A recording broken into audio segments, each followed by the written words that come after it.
Good day mga tiktik. Sisilipin lang nating hard reset ng Nokia 3.4 TA1288. So volume up lang mga katiktik.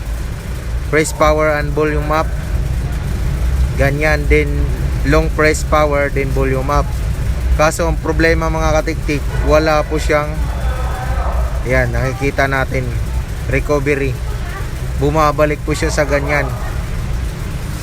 Yan ang problema natin ngayon mga tiktik. Bumabalik siya sa una. Pag i-enter natin yung recovery, babalik lang po siya sa pinakauna niya.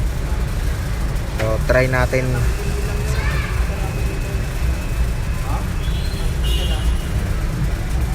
Reboot to bootloader.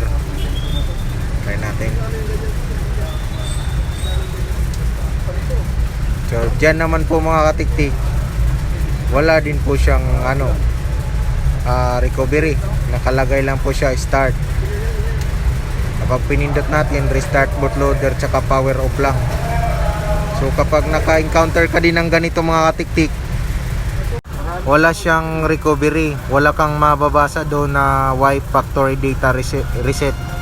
Kaya ang solusyon dyan mga katiktik is server po.